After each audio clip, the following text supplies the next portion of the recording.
Hello. Tonight, we travel back to ancient Alexandria, where one woman stood at the crossroads of empires and identities. Cleopatra, a name wrapped in myth and mystery, was far more than the temptress history often remembers. She was a scholar, a strategist, and the last pharaoh of Egypt, guiding her kingdom through some of its most turbulent years. Born of Greek descent, yet deeply tied to the spirit of Egypt, she embraced the language, the gods, and the people she ruled.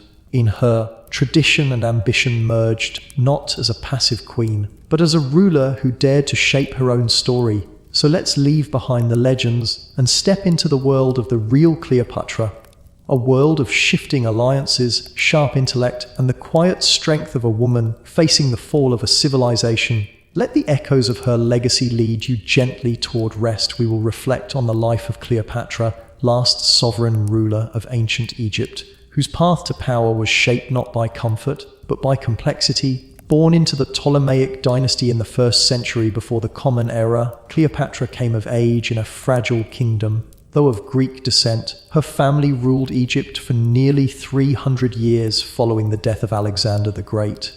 But by her time, internal divisions and growing Roman influence placed extraordinary pressure on the throne. Cleopatra's early life was marked by uncertainty, political rivalries within her own family, economic strain, and the looming presence of a foreign empire. The environment she inherited was one of both grandeur and hardship. Though raised in a royal palace, she was not insulated from the burdens of rule. Egypt's future rested on her ability to navigate opposing cultures: Greek and Egyptian, native tradition and foreign expectation, feminine identity and sovereign authority. She was one of few in her dynasty to learn the Egyptian language, a symbolic and strategic gesture that helped her connect with the people she was meant to lead. Socially, Cleopatra walked a delicate line. As a woman in power, she was subject to scrutiny, misrepresentation, and isolation. Her intelligence and political choices were often reframed as manipulation by her enemies, especially in Rome. And yet, it was her adaptability, her linguistic skill, education, and careful political alliances that allowed her to govern effectively during one of the most volatile periods in Mediterranean history. As we begin her story, let us look past the legends and enter her world with curiosity and care, prepared to witness a ruler shaped not only by wealth or myth, but by hardship, strategy, and the constant negotiation of identity. Story Part 1: A Breath of the Nile. You are born in a palace of light and hush. Not in thunder, not in spectacle, but in the soft rustle of linen and reeds, in the gold-flecked quiet of Alexandria's waking sky. Your cradle is carved of cedar rubbed with frankincense. Outside your window, the Nile sighs its eternal breath, coiling past the city like a sleeping serpent wrapped in sun. From the very beginning, your world is water and wind, columns of pale marble, lattices of shade. You taste dates mashed with honey on your tongue before you can speak. You hear Greek sung in lullabies and Egyptian whispered in the servants' kitchens. Even then, you notice how the same truth can wear different sounds. You are one child among many, but the light finds you easily. In the polished floors of the Ptolemaic palace, your footsteps echo like tiny drums. You run where you're not meant to run, touch scrolls you're not yet meant to read.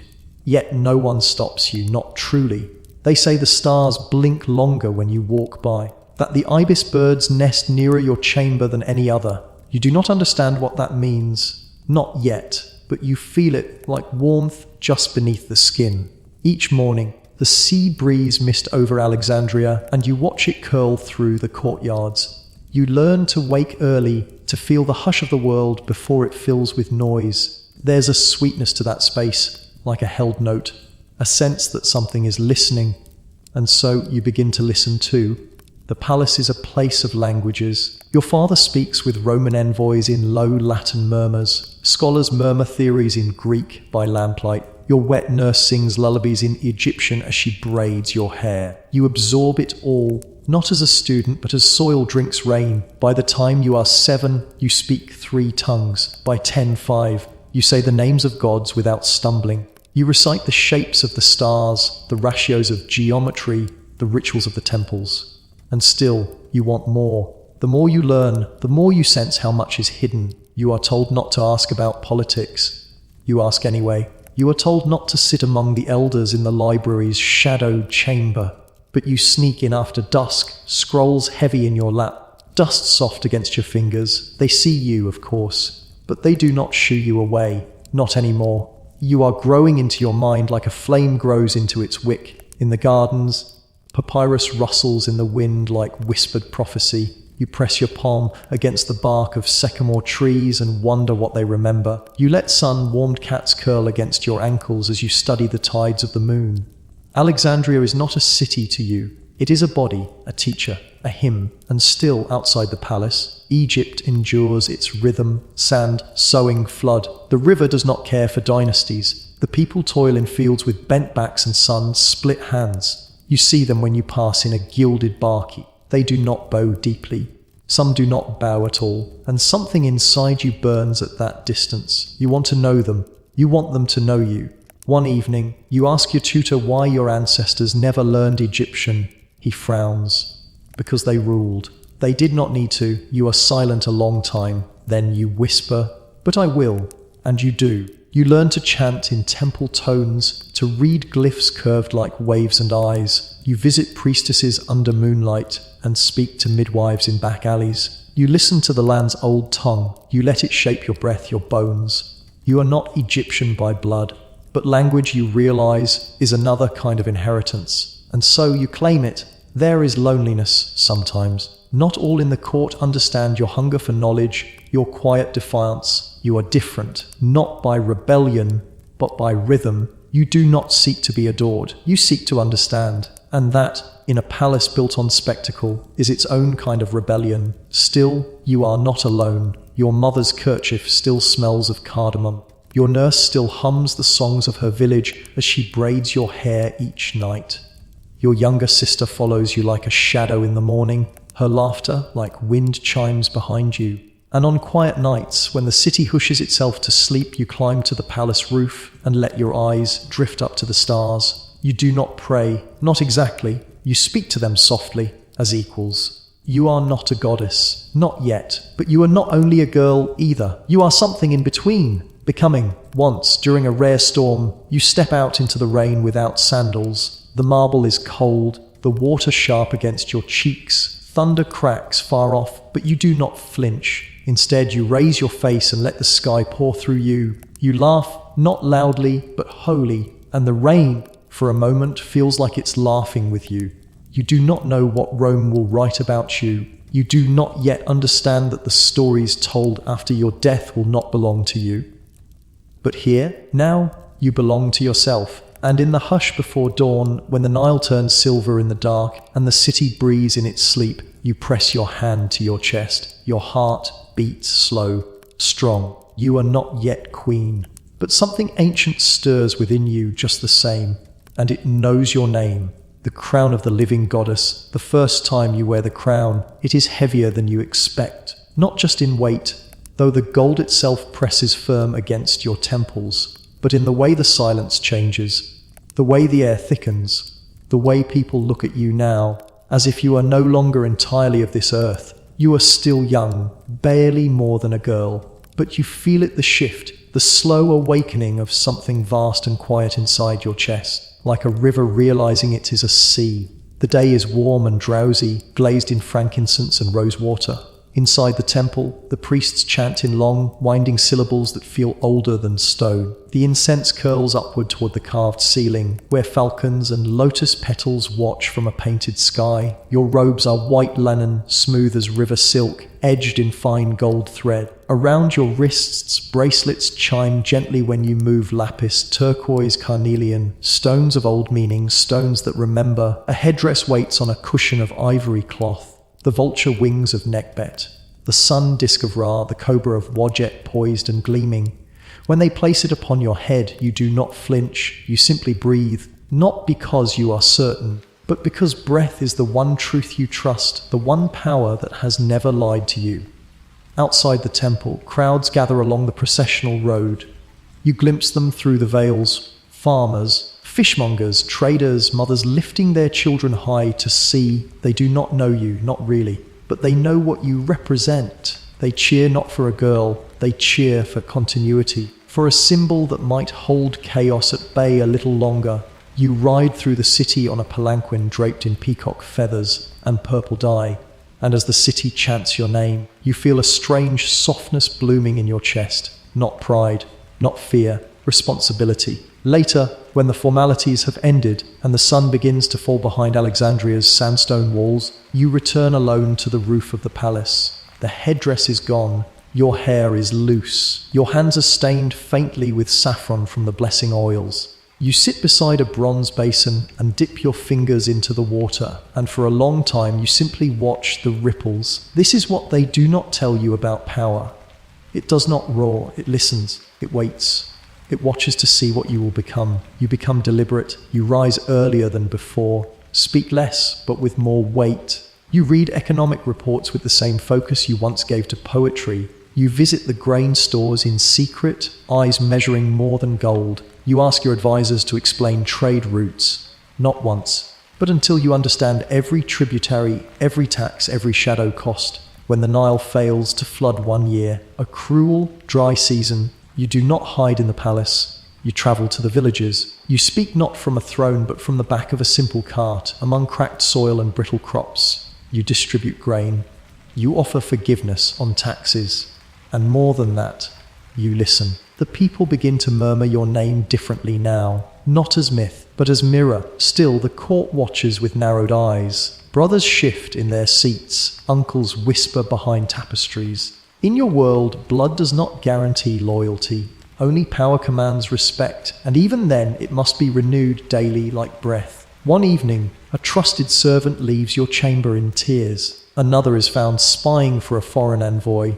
Poison is rumoured at a banquet, though no cup was touched. You learn not to tremble. You learn to see the dagger hidden in every silk sleeve. But you do not harden, not fully. Instead, you become quieter, more precise. You speak with intention. You dress not to dazzle, but to remind. Every ring, every braid, every shade of kohl around your eyes says, I am Isis made flesh, not in arrogance. In necessity, to rule Egypt is to walk a tightrope between reality and divinity. And you have chosen not to tiptoe.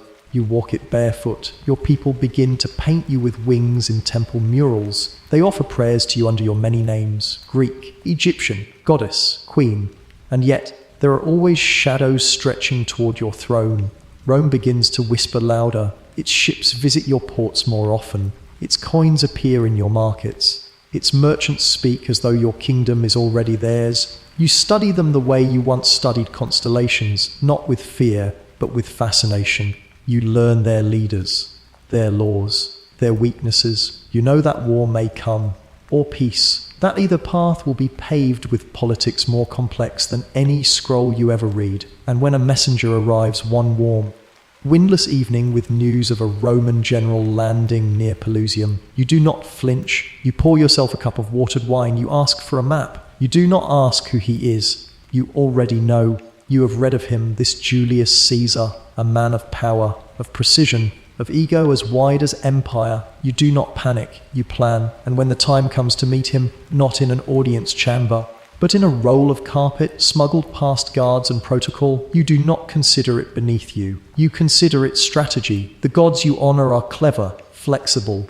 wise. You will need to be all three. And so you breathe, and the next part of your story begins, not with conquest, but with presence. The arrival in the carpet, the moment feels like stillness inside a shell, silent, secret, waiting to be broken open. You are not afraid. Wrapped tightly in woven linen and cedar-scented wool, you are curled like a scroll, pressed into a roll of tapestry large enough to hide a queen, small enough to pass as tribute. The air inside is close and dark. You hear the shifting of sandals outside, the murmur of guards, the scrape of marble floors beneath you. A whisper of nerves trembles through your fingers, not fear but awareness. You are not being smuggled as a prisoner, you are being delivered as a message. And when the cloth unfurls and you tumble gently onto the cool floor of Julius Caesar's private chamber, you do not rush to your feet. You rise slowly, as if you were always meant to unfold this way,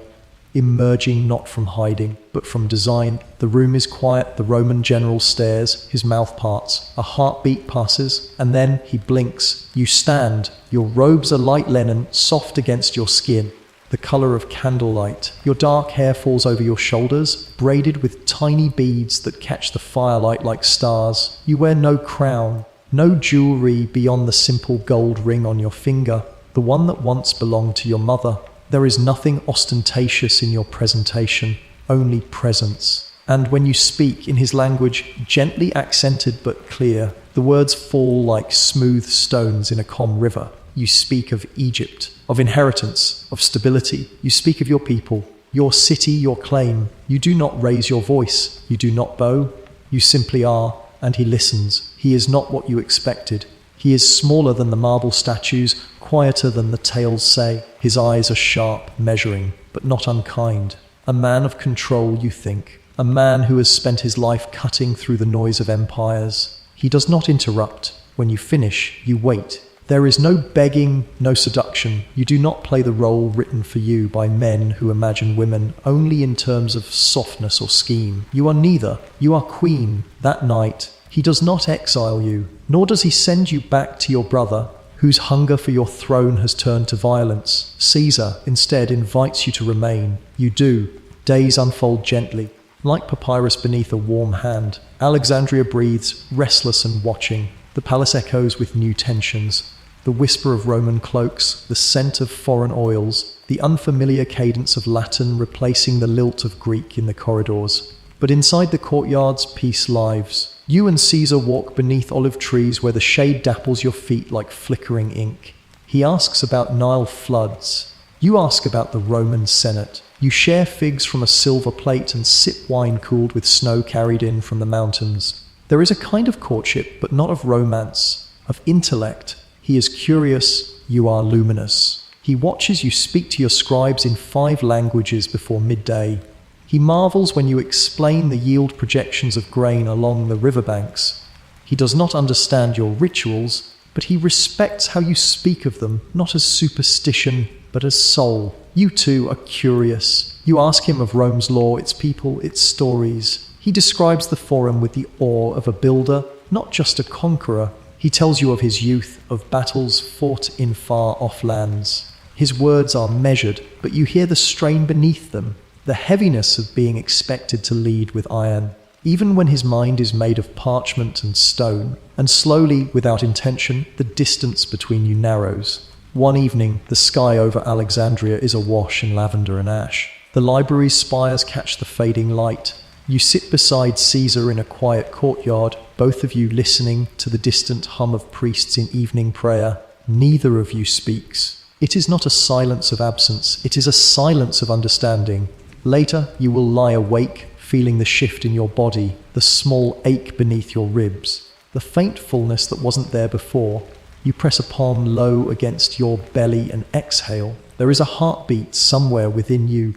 Not just yours. When the physicians confirm it, they speak with reverence. A Roman child born of a Greek queen in the land of Egyptian gods. A son, a sign, a promise. The court does not know what to make of it. They whisper, they speculate. But you are not concerned with whispers. You are shaping something greater. You name him Ptolemy Caesar. But in your heart, he is Caesarian. Little Caesar.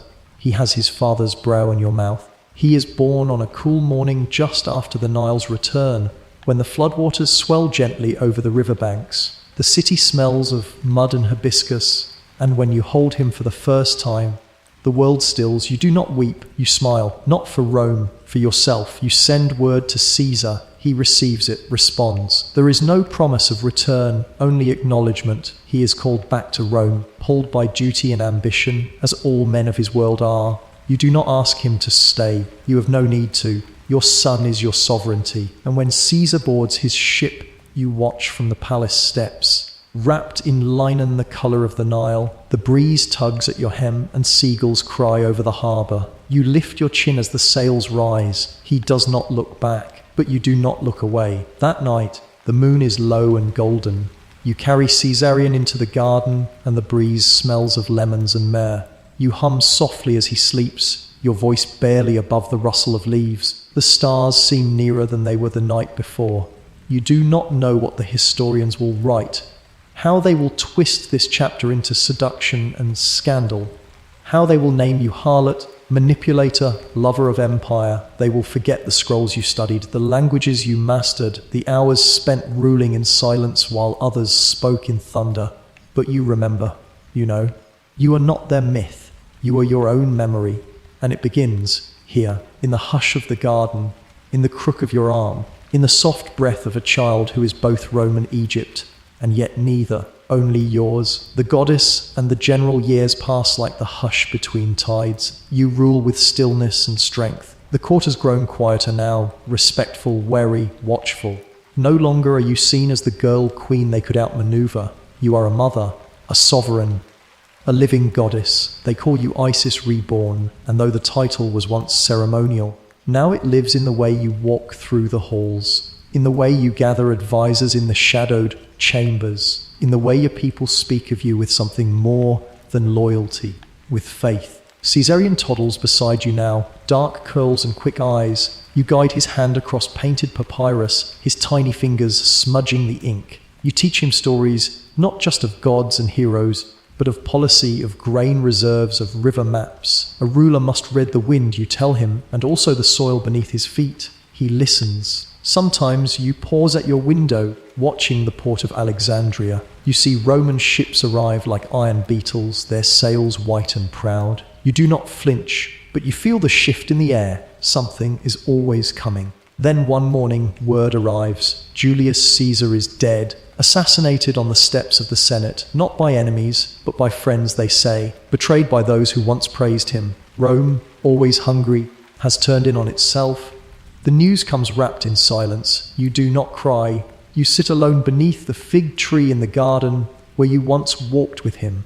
The leaves are heavy with ripening fruit. Bees drift lazily between the blossoms. You let your hand rest on the earth. He is gone. And yet, your son remains. Your work remains. The world does not pause for grief, not even for gods. So you breathe and move forward. The years fold on. You become more careful, more calculated. You read Rome like you once read astronomy, searching for patterns behind the noise. Then, as the dust begins to settle in the empire that devours itself, another name begins to rise. Mark Antony, a general, yes, but more than that, a man of theatre, of appetite, of sudden storms and long laughter. He is not Caesar, he is something else entirely, less marble, more wildfire, and unlike many others, he does not fear your power, he invites it. When he sails into Tarsus and requests your presence, you do not arrive as summoned. You arrive as a spectacle. Your barge glides along the Cydnus River like a dream. Its sails shimmer lavender and gold. The deck is strewn with rose petals and the scent of incense trails behind you like a spell. Musicians play soft flutes, and you recline beneath a canopy as attendants fan you with feathers. Not because you seek to charm, because you choose to be seen. When Antony sees you, he does not laugh, he does not jeer, he watches, long and silent, and then he smiles, not in amusement, but in recognition, like someone who has finally found their equal. What follows is not a romance in the way Rome will later tell it. It is a meeting of minds wrapped in indulgence. Yes, but also in strategy. You understand the value of myth. He understands the cost of power. Together you become a story too bright to ignore. Back in Egypt, he visits often. He drinks Egyptian wine, learns your rituals, sits beside you at ceremonies where you are crowned as Isis and he as Dionysus. You share nights soaked in laughter and days buried in policy. You walk the gardens with his hand at the small of your back. You whisper plans beside candlelight, and when your children are born, twins, first, and then another son, you name them not in secrecy but in song. You are not hiding your legacy. You are multiplying it. Together you dream of a world not divided by Rome's cold hunger, but expanded, east and west co-ruling in balance. A grand vision, one with temples and treaties and generations unbroken. In Alexandria, you host festivals where all the languages of your world are spoken in celebration. You commission new scrolls for the library, new ships for the ports. You visit the people disguised as a commoner and return with insights the court could never give you. You rule not with fear but with presence, and yet Rome watches. When Antony bestows Roman territories upon your children in what will be called the donations of Alexandria, the tides begin to shift. Octavian, Caesar's adopted son, sees not strategy but threat. Not a queen and a general, but an Eastern temptress leading a Roman hero astray. And so the stories begin. The whisper campaigns, the satire, the images of you as a harlot, a sorceress, a danger to the Republic. Rome needs a villain, and you are too powerful to be innocent. Still, you hold your ground. Still, you rise each morning and place the crown on your head. Still, you watch your sons grow strong and your daughter grow wise. But in your quiet moments, beneath the olive trees or in the candle-lit stillness of your private chamber, you feel it, the gathering dark, a storm coiling just beyond the horizon.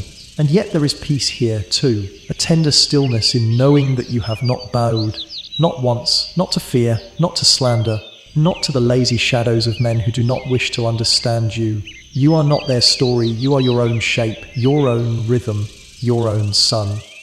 And if the storm comes, you will meet it as you have met all things, with open eyes and steady breath. The shape of the fall, you feel it before you see it, a thinning of the light. The scent of fear moves subtly like salt on a windless tide.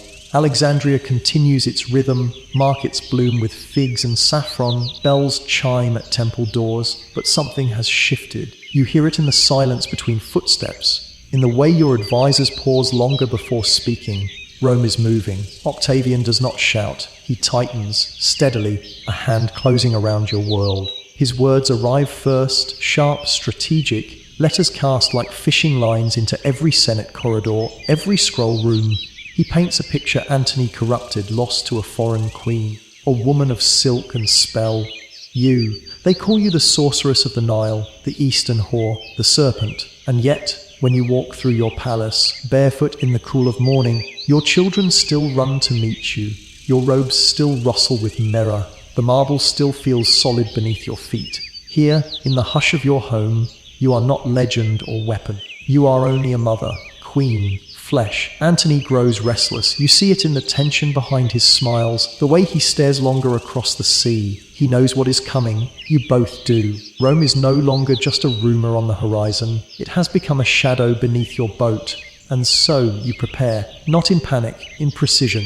You speak with your generals beneath columns washed in moonlight. You organize your fleet. You count grain stores and confirm the loyalty of cities still tethered to your gold. You call upon old allies. Some answer with firmness, others with silence. You understand. Empires sway with the wind. The nights grow longer. The harbor fills with ships, their masts rising like bare trees against the sky.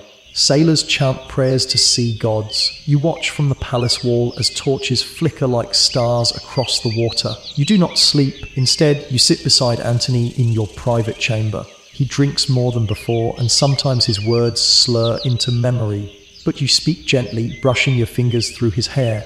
There is love here. Not always steady, but real. Once, you press your forehead to his and whisper whatever comes, "We are already eternal." He does not answer, but his hand finds yours in the dark. And then comes Actium, a bay of wind and flame. You are there, not behind, not hidden, but beside your fleet, aboard your flagship.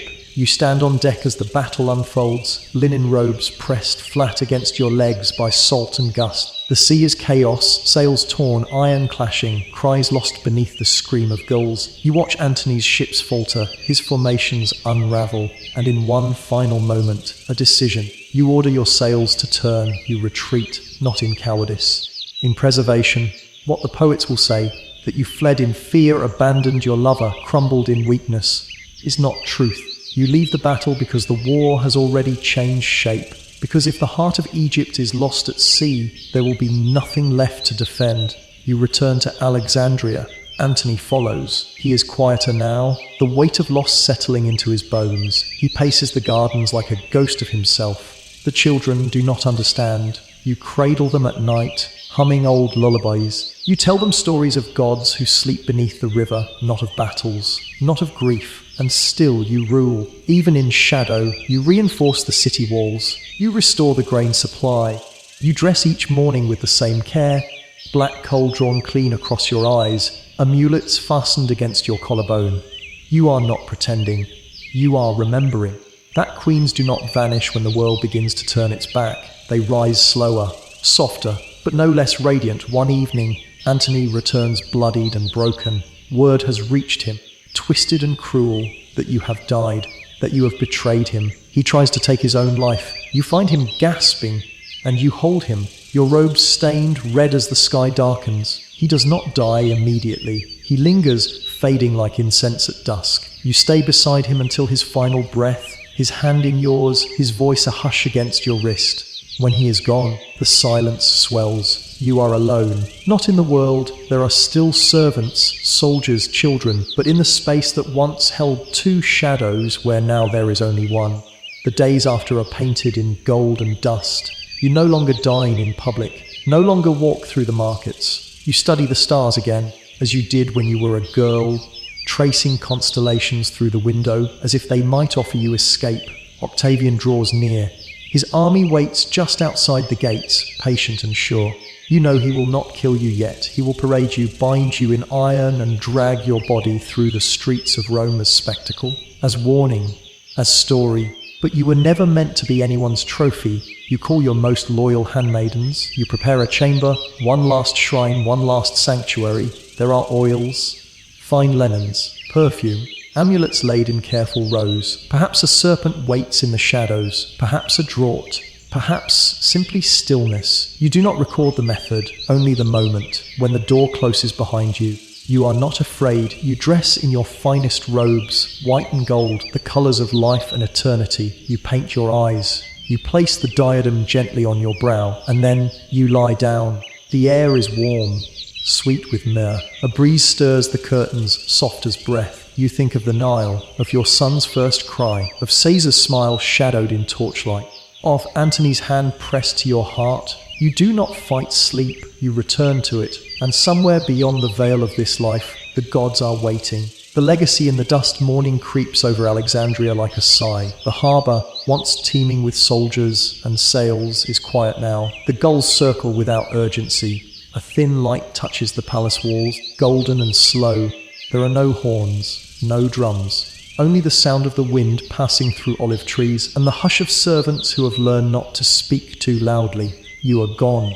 Behind the doors of your private sanctuary, incense still burns, myrrh and lotus and blue cedar, the fragrances you always favoured. The linens are carefully folded around your body. You are dressed in white and gold, your crown placed gently on your brow. Your hands, still warm only hours ago, now rest motionless against your chest. Outside the chamber they wait, soldiers, priests, handmaidens, Roman guards with blank eyes. No one speaks. The air is heavy, not with chaos, with awe. Octavian steps into the room at last. He does not expect this. Not your stillness, not your control, not your refusal to be conquered in the way he had hoped, not dragged in chains, not bent beneath the weight of empire.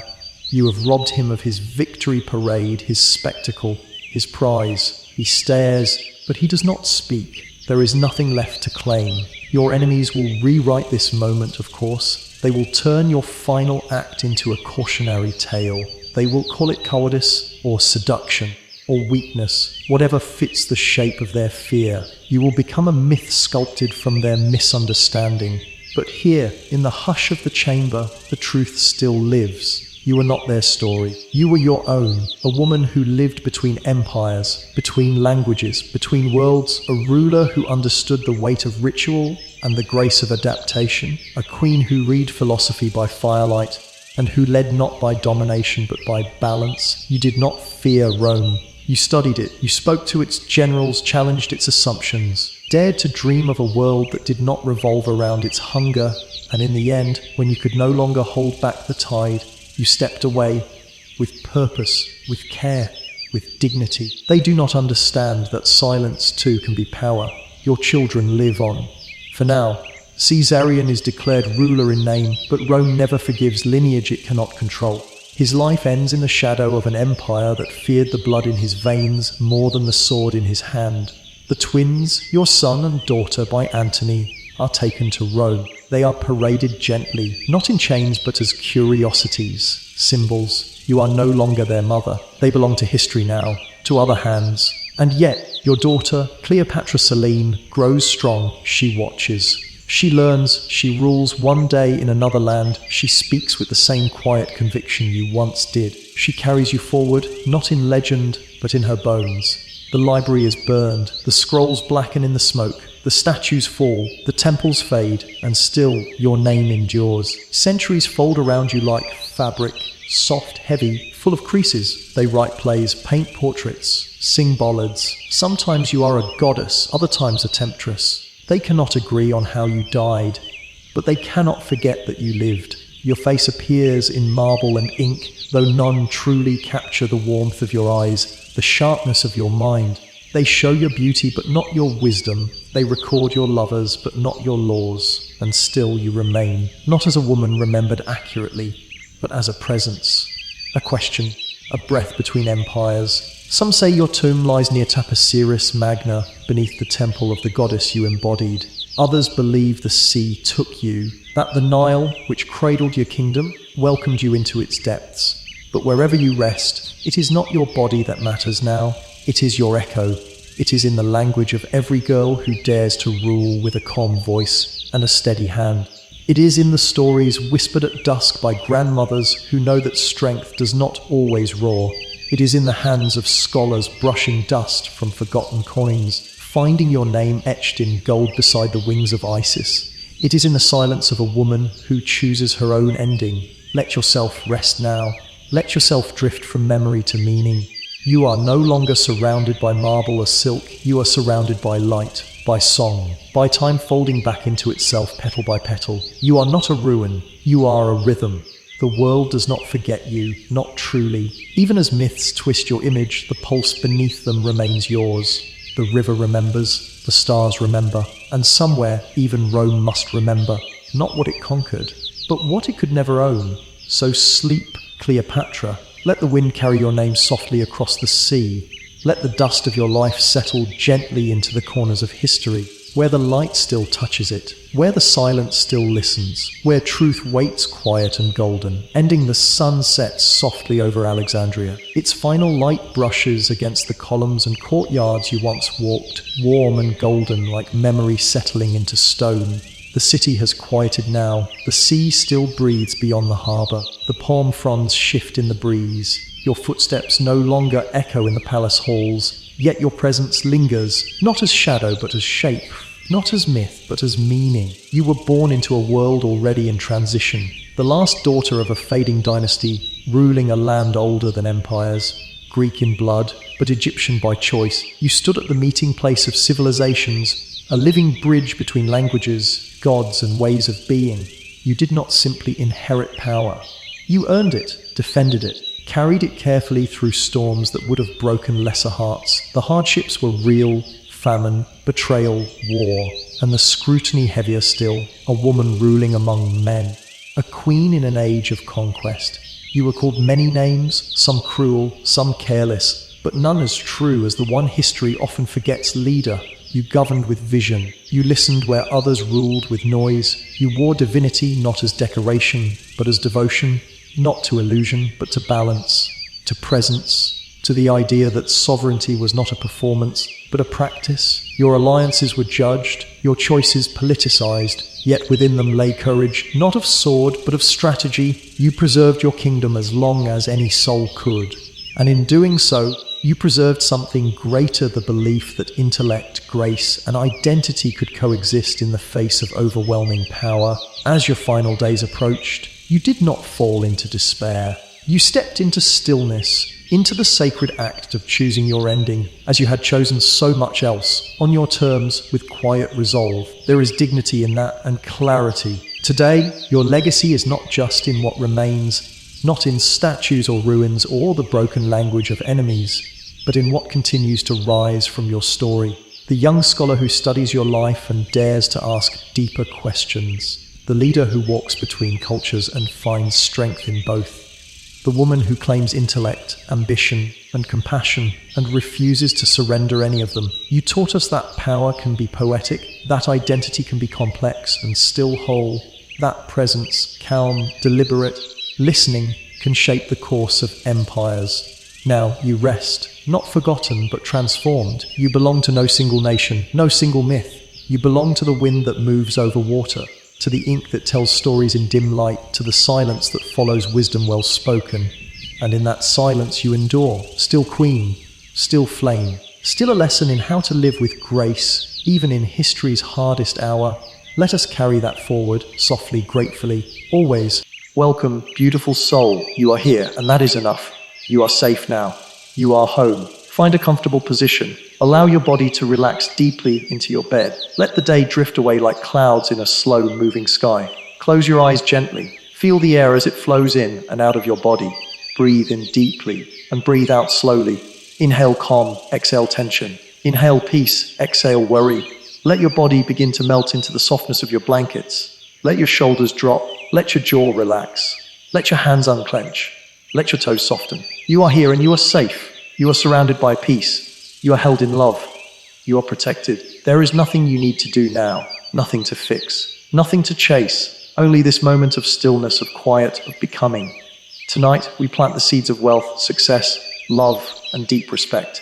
These seeds are taking root in the fertile soil of your subconscious mind. As you drift into deep, healing sleep, these truths will bloom within you. They are already part of you. Let us begin. Wealth, I am aligned with the energy of wealth. You are aligned with the energy of wealth. I am open to receiving abundance in all forms. You are open to receiving abundance in every form. Money flows to me easily and effortlessly. Money flows to you easily and effortlessly. Wealth surrounds me. Abundance embraces you. I am a magnet for prosperity. You are a magnet for prosperity. I receive with gratitude. You receive with grace. My life is rich with opportunities. Your path is lined with golden possibilities. Every dollar I receive brings me closer to freedom. Every coin that comes to you is a step toward ease. I trust the flow of abundance. You trust the natural flow of all good things. With every breath, I attract wealth. With each breath, you become more abundant. Breathe in the energy of prosperity. Exhale doubt. Breathe in the golden light of abundance. Exhale fear. You are wealthy in mind, in spirit, in life. I am already abundant. I deserve to live in financial freedom. You deserve all the wealth life wants to give you. You are ready. You are open. You are worthy. With each breath, you relax deeper into the truth of who you are. The seeds of wealth are planted. Now, success begins to grow. Success, I am destined to achieve great things. You are made for greatness. I succeed in everything I choose to do. You are successful in every way. Everything I touch turns to success. Everything you focus on blossoms. I am focused, determined, and powerful. You are calm, capable, and wise. Success flows to me because I am ready. Success flows to you because you are aligned. I walk in purpose. You walk in power. Doors open for me. Doors open for you. My goals are clear and I achieve them. Your dreams are within reach. I trust the process of becoming. You trust your journey. I celebrate each step forward. You honor every victory, big or small. I am rising. You are shining. The world sees my brilliance. The world is inspired by your light. Success is who I am. You were born for this. You are becoming all you are meant to be. You are exactly where you need to be. Transition, breathe in, breathe out. Let go. Feel the glow of success warming your heart. Now let love surround you. Let love carry you. Love, I give and receive love freely. You are love and you are loved. I am surrounded by people who truly care. You are held in the arms of genuine love. Love is my natural state. Love flows effortlessly to and from you. I attract kind, loving, respectful relationships. You attract beautiful souls into your life. I am open to giving love. You are open to receiving love. I am worthy of deep, lasting connection. You are worthy of real, honest love. My heart is full. Your heart is radiant. I am deeply loved. You are deeply cherished. Love heals me. Love renews you. Love is all around me. Love is within you. I radiate compassion and understanding. You glow with empathy and warmth. I honor my heart. You trust your heart. Love is easy. Love is safe. Love is real. You are not alone. You are never alone. You are loved always. Let the warmth of love settle in your chest. Breathe it in. Let it root deep inside. You are grounded in love. Now let respect rise from within you. Respect, I honor myself deeply. You honor who you are. I speak kindly to myself. You treat yourself with dignity. I stand in my worth. You walk in quiet confidence. I radiate respect and receive it in return. You naturally earn the respect of others. My boundaries are sacred. Your boundaries are strong and clear. I am proud of who I am. You are proud of all you've become. I value myself. You are a person of value. Respect begins within. Respect surrounds you. I am seen. You are heard. You are understood. My presence is powerful. Your presence brings calm and strength. I carry myself with grace. You move through the world with quiet authority. I respect my time, my energy, my journey. Others reflect that respect back to you. I know my worth. You never forget your worth. Respect is not asked for, it is earned through truth, presence, and peace. You are that truth. You are that peace. Breathe in confidence. Breathe out doubt. You are whole. You are steady. You are enough. As the affirmations gently fade, allow yourself to drift even deeper into rest. You have done enough for today. You are enough just as you are. Everything is already working out for you. The universe is aligning in your favor. You are being guided. You are being protected. You are being loved. Let the stillness of sleep wrap around you like a soft blanket. Let your mind float. Let your body rest. Let your spirit restore. You are safe now. You are deeply loved. You are already whole. You are abundant. You are successful. You are loved. You are respected. You are enough. You are powerful. You are loved. Good night, beautiful soul. Rest now. Dream deeply and awaken renewed. I am worthy of wealth in all its beautiful forms. You are worthy of the riches life wants to offer you. My relationship with money is peaceful and empowering. You feel ease when you think about your finances. Wealth is not a dream, it is my reality. You are living in the frequency of abundance. I attract ideas that create prosperity. Your creativity brings you endless opportunities. I honor money, and it honors me back. You treat wealth as a sacred tool, not a burden. The more I give, the more I receive. As you share, abundance returns to you multiplied. I welcome miracles into my financial life. Miracles are finding you right now in unexpected ways. Wealth is not just about money. It's about time, peace, and freedom. You are free to live, to rest, and to thrive. Every breath draws in more ease, more blessings, more flow. With each inhale, you expand. With each exhale, you receive. You are resting in the rhythm of abundance. You are sleeping in the arms of wealth. Let this truth settle deep. You are already rich. I no longer chase success. I embody it. Success lives inside you. It grows naturally. I am in harmony with my goals. You are aligned with your highest potential. Obstacles are stepping stones. Every challenge you've faced has made you wiser. I am the author of my story. You write your life in bold, beautiful strokes. I take inspired action with courage. Your choices are powerful. Your path is guided. The universe supports every step I take towards success. Even when it's quiet, the universe is cheering you on. I trust my timing. You are not behind. You are not late. You are right on time. My success uplifts others. Your wins are blessings for everyone around you. I don't need to prove myself. Your presence speaks louder than effort. Success isn't pressure, it's peace. You don't chase it, you breathe it. You rest now knowing success is already yours. My heart is open, whole, and safe. Your heart is healing gently with every breath. Love finds me when I am still. Even in rest, love is moving towards you. I am surrounded by warm, supportive people. You draw in relationships that nurture and uplift you. I release past wounds and make space for new love. Old pain is dissolving, replaced by soft new beginnings. I attract love that honors my truth. You are loved for exactly who you are. I am lovable in every season of life. You are enough, without changing a thing. My soul recognizes real connection. Your spirit calls in only what is true and kind. I forgive those who hurt me. Forgiveness makes space for more love. I hold no fear of love, only gratitude. You trust the flow of affection, closeness, and care. Love is not something I search for. It flows through me. You radiate love in every word, every smile, every quiet moment. You deserve soft, steady, sacred love, and it is already on its way. I am deeply rooted in my self-worth. You carry yourself with silent power. I don't need to be loud to be heard. Your calm energy commands attention. I honor my voice and speak with confidence. Others listen because you believe in yourself. Respect begins with how I treat myself. You are setting the tone for how others treat you. My self-respect builds unshakable boundaries. Your space is sacred and you protect it gently. I release the need to please. You are not here to shrink or be small. I choose relationships where I am valued. You walk away from anything that dims your light. Respect flows from authenticity. You are most respected when you are most yourself. There is strength in my stillness. You don't need to prove anything. Every day, I show up as someone I admire. You become someone your younger self would be proud of. You are not just respected, you are deeply admired. Now, picture yourself walking through a field under a golden sky. Everything is quiet. Everything is gentle. The world is at peace. You feel the earth supporting you under your feet. The sun kisses your skin. The breeze whispers you are loved. In this moment, all things are possible. Repeat softly in your heart, I am open, I am ready, I am worthy, I am aligned with wealth, I am flowing in success. I am wrapped in love. I am honored and respected. There is no need to try. There is no need to reach. Just rest. Let the affirmations carry you now. I am abundant. I am becoming.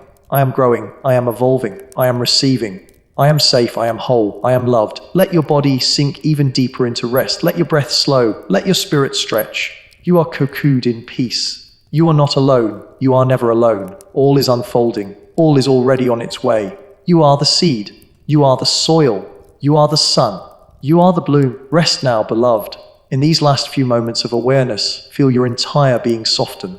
There is no need to think, no need to plan. Just drift. You are being guided, softly, gently, into the version of life you have always dreamed of.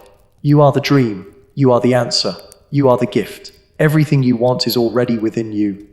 Everything you desire is already circling your field.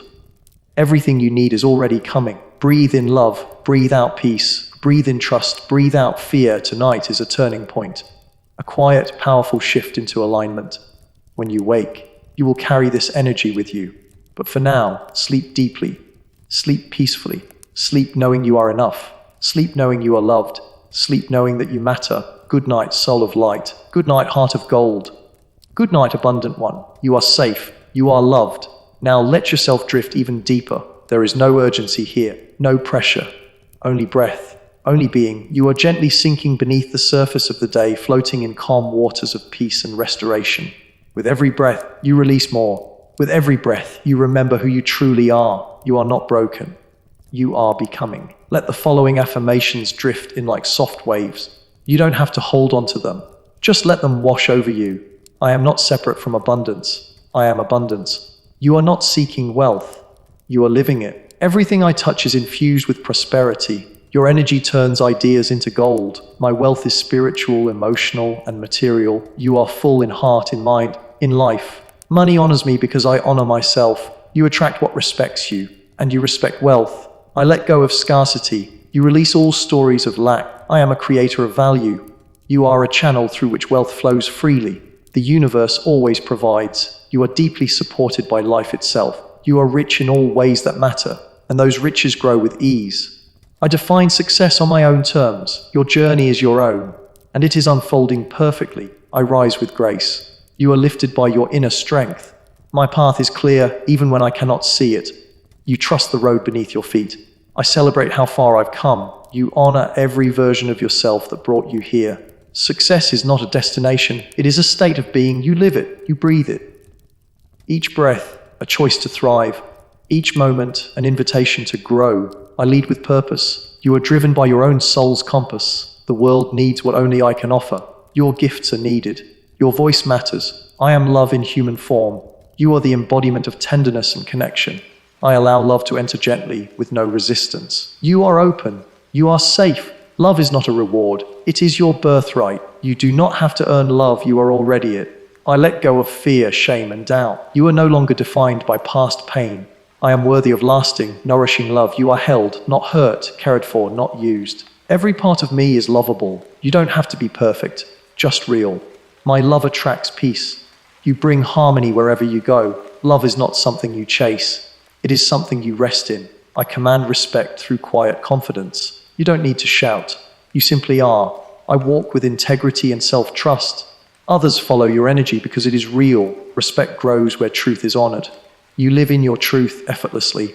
I don't bend to please. You remain soft and strong, both at once. I am not afraid to take up space. You were never meant to shrink. Every part of me is worthy of dignity. Your existence is sacred. I respect my own needs, desires, and dreams. You live in alignment with your values. Others rise to meet the standard you set by being fully yourself. You are not only respected, you are revered. Now sink even deeper. You are not dreaming yet, but the dream is calling. Let these final truths wrap around you like a soft blanket of starlight. You are enough. You are divine. You are light. You are ready to receive. You are ready to rest. You are ready to remember who you've always been. Everything you are seeking is already seeking you. There is nothing to force, nothing to grasp. Just trust. The seeds are planted, the roots are growing. The bloom is inevitable. Your subconscious is alive with possibility. It is now reshaping your world gently, lovingly, powerfully. You are becoming more aligned with every breath, more magnetic, more whole. Picture yourself in a quiet forest. Tall trees surround you, ancient and wise. Their branches sway in rhythm with your breath. Above you, the sky glows with 1,000 stars. They blink just for you. The earth beneath you is soft, safe, and alive. It cradles your body like the arms of a mother. You lie back. You let go. You become one with the stillness. The moonlight bathes your skin. It whispers you are protected. You are eternal. You are at peace. This forest, this moment, this feeling, it is yours. Let the peace of the earth enter your bones. Let the stars tuck you in. Let sleep come. You don't need to remember any of this. Your soul remembers for you. You are healing. You are aligning. You are receiving right now. In this breath, in this stillness, sleep is taking you home. You are safe to drift. You are free to rest. There is no end, only deeper peace, only sweeter dreams. So sleep now, beautiful soul. Everything is already yours. Everything is already done.